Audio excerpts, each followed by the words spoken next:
Hej, mit navn er Sørensen, og velkommen til Tweak.dk. Vi skal i dag have et lille kig på endnu et produkt fra Tesoro.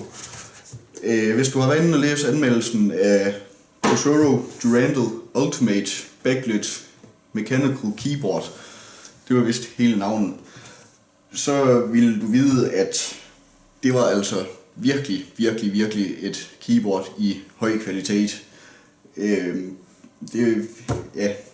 Ord kan slet ikke beskrive, hvor høj kvalitet det var, og det var virkelig forfriskende at se. Det gør jo så selvfølgelig også, at jeg altså virkelig har en virkelig høj forventning til produktet her, fordi nu har Tesoro jo ligesom åbnet med et rigtig højt kvalitetsprodukt, så det forventer jeg jo også, at resten af deres produkter de er.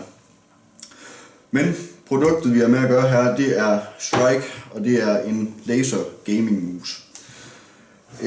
Her på pakken der står der, at den har 128 KB indbygget hukommelse til profiler. Den har justerbare vægte, og den har indbygget lys. Og så har den 8 programbare knapper og 5 profiler, hvor det så kan gemmes på de 128 KB. Derudover så har den en DPI på op til 5600, så den går altså ikke helt så højt som de fleste af de mus, der bliver produceret i dag, men let's face it, hvor mange bruger 8200 DPI? Jeg kender ikke nogen, der gør, og det var nok også et godt stykke tid endnu, inden vi ser nogen bruge det. Ikke engang når 4K-opløsningen får sin indtræden, tror jeg, vi kommer til at se det. Men fred være med det, og lad os så få pakket ham her op.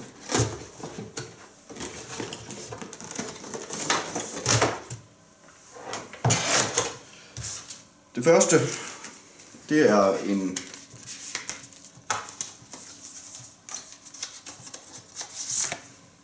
CD med driver og software på, og så har vi en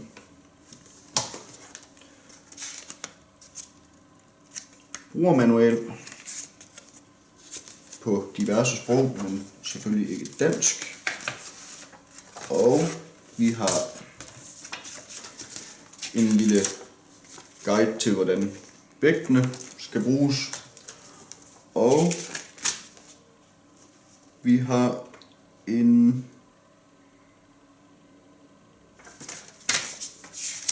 produktflyer.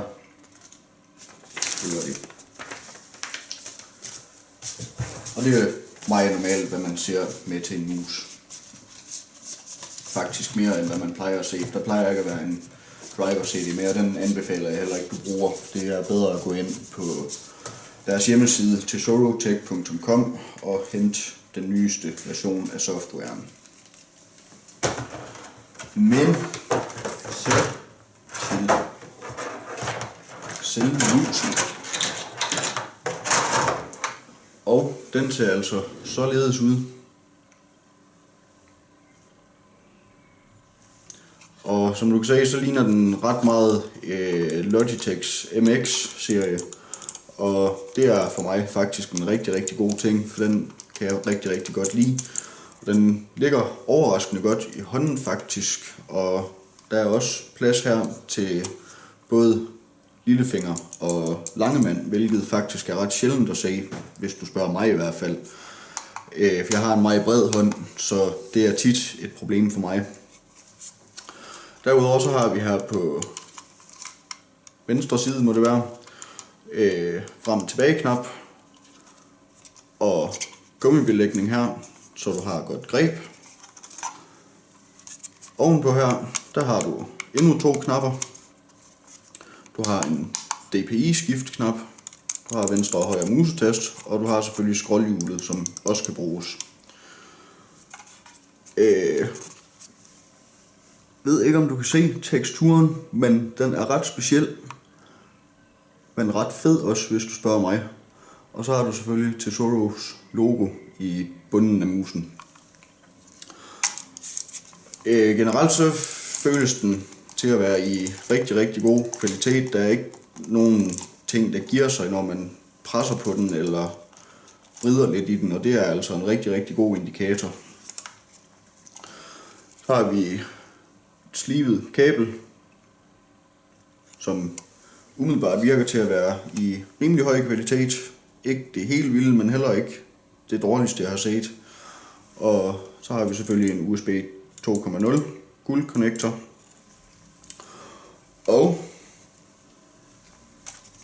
så er der selvfølgelig også vægtjusteringen. Det er simpelthen sådan en lille skuf her, du slider ud. Og med i pakken også, der er der simpelthen sådan en lille fin kiste. Og i den, der ligger dine 4 vægte. Der er et stykke på 5 gram, og så er der 3 stykker på 10 gram. Og de ser således ud. Det var på 5 gram, og som du kan se, så er den udhulet indeni. Og det er dem på 10 gram ikke. Men bare det faktum, at vægtene de kommer i sådan en lille kasse her for sig selv, det bevidner altså lidt om, hvor meget Tesoro de går op i kvaliteten på deres produkter. Når du så skal have vægtene i, så sætter du dem ganske enkelt bare i, sådan der. Lige klikker dem i. Og så sidder de der simpelthen. Og når du så skal have dem i musen igen, så slider du dem bare ind, indtil det siger et lille klik. Skal du have dem ud igen, så er der en knap her i bunden. Den trykker du på, og så bliver de frigivet. Og så kan du tage vægtene ud, eller sætte flere vægte i, hvis du ønsker det. Udover det, så er der teflonfødder hele vejen rundt selvfølgelig, og det skal der jo være. Og så kan du her se lasersensoren, som går op til de der 5600 dpi. Jeg tror, det var lige omkring det. Så husk at give vores video en tommel op. Husk at gå ind på Facebook og like vores side. Husk at gå ind på Google Plus og Twitter og gøre det samme. Og husk selvfølgelig at abonnere på vores YouTube-kanal også. Og husk slutteligt at tjekke ind på Tweak.dk, hvor du kan se anmeldelser af de produkter, jeg unboxer her. Og jeg glæder mig rigtig meget til at komme i gang med den her. Så rigtig mange tak, fordi du så med. Vi ses.